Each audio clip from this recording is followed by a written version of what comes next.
Missile हमले का बदला लेने के लिए इजरायल ने ईरान के परमाणु ठिकानों और तेल के कुएं को जलाने का वॉर प्लान बनाया है। ब्रिटेन के जंगी जेट भी इजरायल के साथ युद्ध में उतर गए हैं। सुपर पावर अमेरिका ने युद्ध में हर तरह से साथ देने का ऐलान कर दिया है। अमेरिका के इस ऐलान से ईरान से ज्यादा तुर्की में खलबली मच गई है।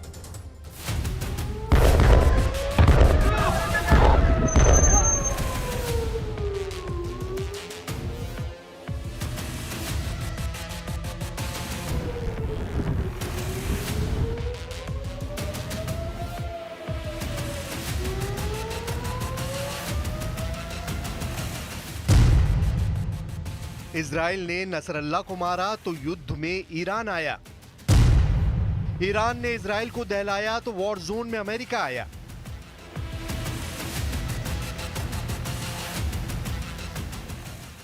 अमेरिका के युद्ध में आते ही क्या पुतिन ने खाड़ी में दी दस्तक।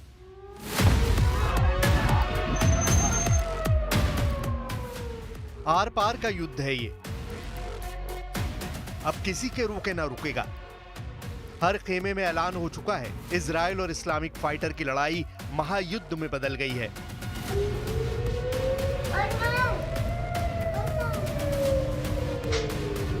भीषण हमले शुरू हो चुके हैं। हाइपरसोनिक मिसाइल फट रही हैं। जैसे लेबनान दहल रहा है, वैसे ही इजराइल में कोहराम मचा है। ईरान के हमले के बाद इस युद्ध में अमेरिका ने भी दमदार एंट्री कर ली है।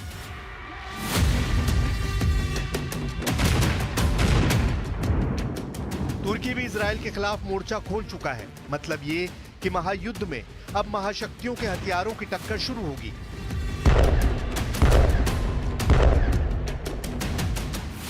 इजराइल को 181 फतेह मिसाइल हमले से दहलाने के बाद ईरान ने जो ऐलान किया है, उसने पूरी दुनिया को खतरे में डाल दिया है।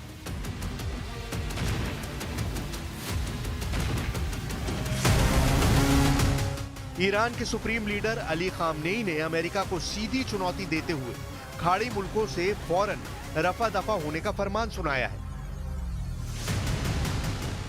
इजराइल पर हमले का जश्न जिस तरह से ईरान समर्थित लड़ाके मना रहे हैं, उससे सुपर पावर अमेरिका बौखलाया हुआ है। ईरान ने इजराइल पर मिसाइल स्ट्राइक को सिर्फ ट्रेलर कहकर आगे की तबाही से अलर्ट भी कर दिया है।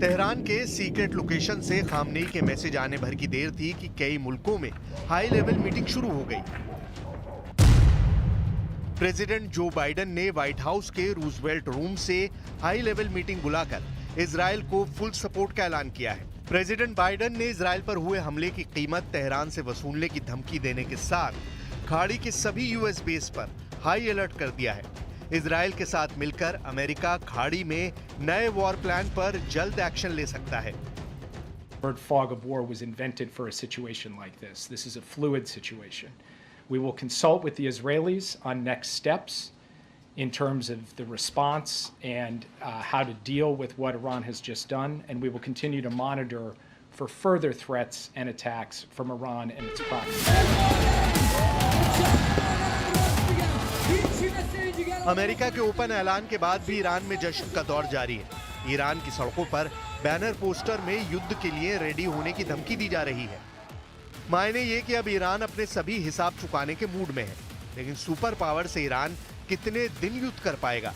अमेरिका के हथियारों की काट ईरान कहां से लाएगा? क्या ईरान अरब देशों के दम से अमेरिका इजराइल से युद्ध जीतने का भ्रम तो नहीं पाल रहा?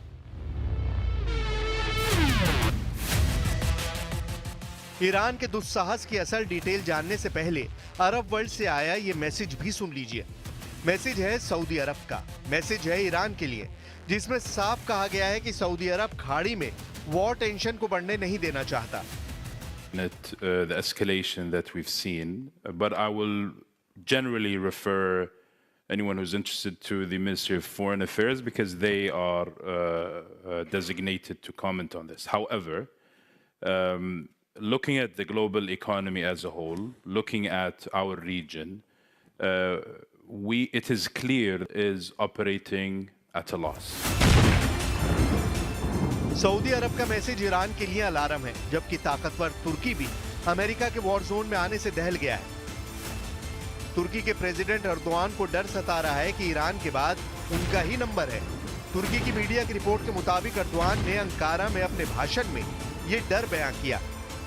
अर्दोआन ने नेतन्याहू को डायरेक्ट धमकी देकर तुर्की को टारगेट बनाने से पहले 100 बार सोचने के लिए कहा है। İsrail'i durdurmalıdır. İslam dünyası aynı şekilde vatan savunmasında mutlaka Lübnan halkı ve hükümetinin yanında olmalıdır. Biz Türkiye ve Türk milleti olarak bu zor günlerinde तुर्की डरा हुआ है, सऊदी अरब शांति का पैगाम दे रहा है, फिर ईरान युद्ध की ललकार किसके दम से भर रहा है? वॉर जोन में तहलका मचाने की शुरुआत इजराइल कैसे करता है, ये बेरूत की बर्बादी बताती है। ईरान के मिसाइल स्ट्राइक का जवाब इजराइल भयानक पलटवार करेगा, इसमें किसी को शक नहीं। तो क्या ईरान रूस और चीन के बैकअप से अमेरिका से भिड़ने जा रहा है? ईरान ने ऑपरेशन ट्रू प्रॉमिस 2 का जोखिम किसके कहने पर मोल लिया है? पश्चिमी मीडिया रिपोर्ट्स में इसको लेकर जो दावा किया जा रहा है वो बेहद डरावना है। रूस ने पश्चिम एशिया के युद्ध संकट का ठीकरा अमेरिका पर फोड़ दिया है। प्रेसिडेंट पुतिन ने बाइडेन को जमकर कोसा है। रूस के विदेश मंत्रालय की प्रवक्ता मारिया ज़खारोवा ने टेलीग्राम पोस्ट में दावा किया, पश्चिम एशिया में बाइडेन पूरी तरह विफल रहे हैं, खूनी संघर्ष बढ़ता जा रहा है। ये व्हाइट हाउस की समझ से बाहर है। अमेरिका सिर्फ बयान से संकटों को हल करने में लगा है, जो उसके बस का नहीं।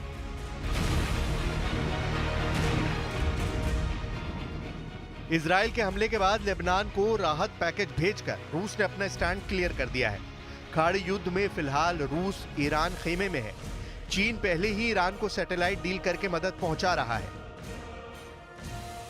लेकिन वॉर जोन में ये दोनों देश ईरान के साथ उतरेंगे इसकी कोई गारंटी नहीं है, खासकर चीन।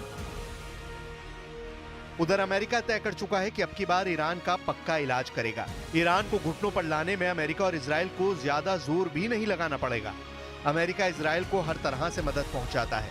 हमास पर बरस रहे मिसाइल हों, हिजबुल्लाह के अड्डे पर फट रहे रॉकेट हों, या फिर हूती विद्रोहियों को दहला रहे जंगी जेट, ये सभी हथियार मेड इन अमेरिका हैं।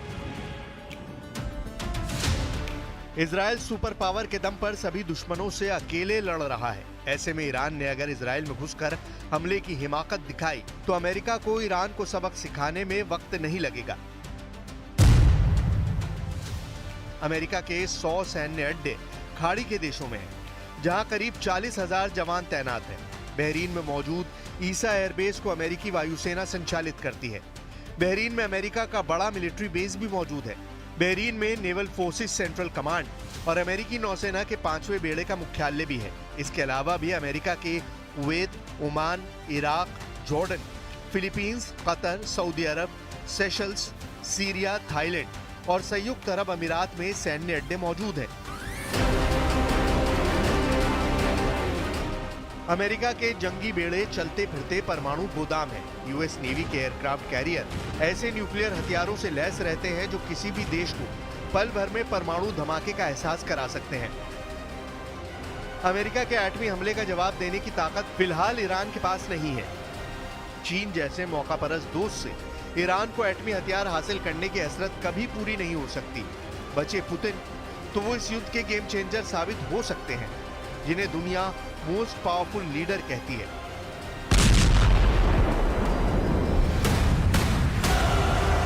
यूक्रेन की तबाही पुतिन के प्रचंड क्रोध का जिंदा सबूत है। पुतिन का ईरान के साथ युद्ध में आने से एटमी पावर का भी पलड़ा ईरान के हक में चला जाएगा, लेकिन ये युद्ध तब पूरी दुनिया पर भारी पड़ेगा। वजह है एटमी धमाके। अमेरिका के एटम बम का धमाका इस धरती ने एक बार झेला है। परमाणु त्रासदी से बचने का कोई भी रास्ता इंसानों के पास फिलहाल तो नहीं है।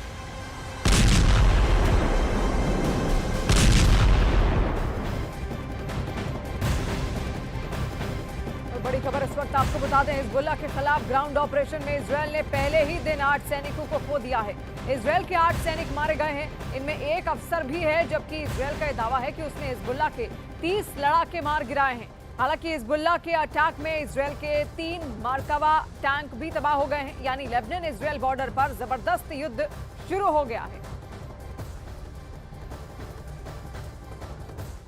ईरान और हिजबुल्लाह के खिलाफ क्या इजरायल ये युद्ध जीतेगा या फिर हारेगा? इन सवालों ने नेतन्याहू को तब परेशान कर दिया है और इस वक्त इजरायल के 1 लाख सैनिक लेबनान बॉर्डर पर खड़े हैं और पहले ही हमले में हिजबुल्लाह ने बड़ा झटका दे दिया है।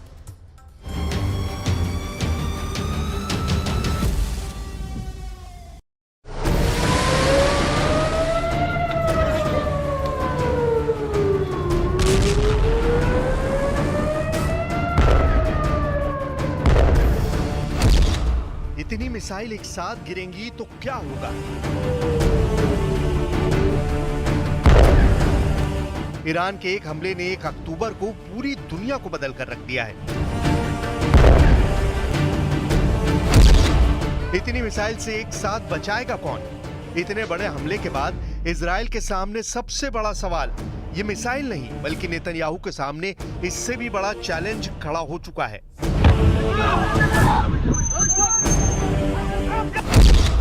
दक्षिण लेबनान में शुरू हुआ इजराइल का ग्राउंड ऑपरेशन शुरू होने के साथ ही फंस चुका है। हिजबुल्लाह ने बॉर्डर पार करने वाली इजराइल की कमांडो यूनिट पर बड़ा हमला किया और उसको खदेड़ दिया। मीडिया में ऐसा दावा किया जा रहा है कि इजराइल का ग्राउंड ऑपरेशन पहले दिन फेल हो गया है। इसमें कोई शक नहीं कि लेबनान इजराइल बॉर्डर पर बड़ी लड़ाई शुरू हो चुकी है। हिजबुल्लाह को जड़ से खत्म करने वाला ऑपरेशन इजराइल ने लॉन्च किया, इसका वीडियो भी भेजा। लेकिन जब ईरान 1 अक्टूबर को इजराइल के मिलिट्री बेस पर मिसाइल दाग रहा था, तब लेबनान इजराइल बॉर्डर पर एक बहुत ही खतरनाक ऑपरेशन जारी था।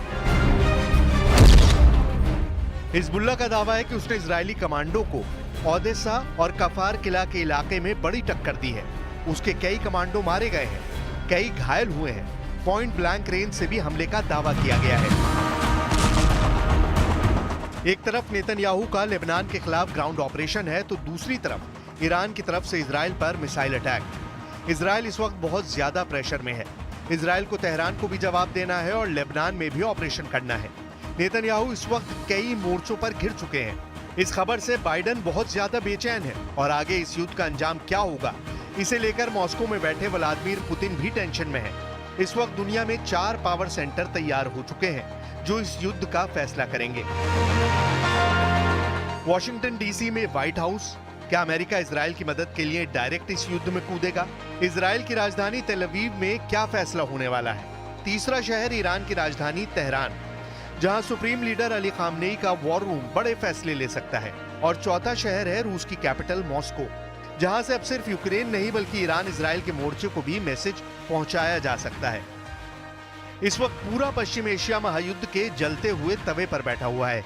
नीचे आग सुलग रही है। बम, मिसाइलों और ड्रोन के हमलों से इस बार ऐसी तबाही की गारंटी दी जा रही है कि तेल अवीव से लेकर तेहरान तक दहशत फैली हुई है।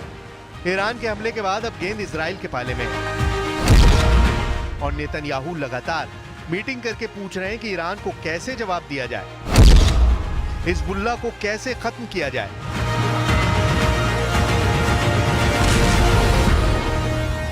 Y en el caso de Líbano insistimos en que la invasión terrestre debe detenerse, ya que han llegado informaciones muy preocupantes esta mañana, y España está firmemente comprometida con la aplicación de la resolución 1701 del Consejo de Seguridad de Naciones Unidas. Esta resolución sigue conteniendo a día de hoy todos los elementos necesarios para resolver esta crisis.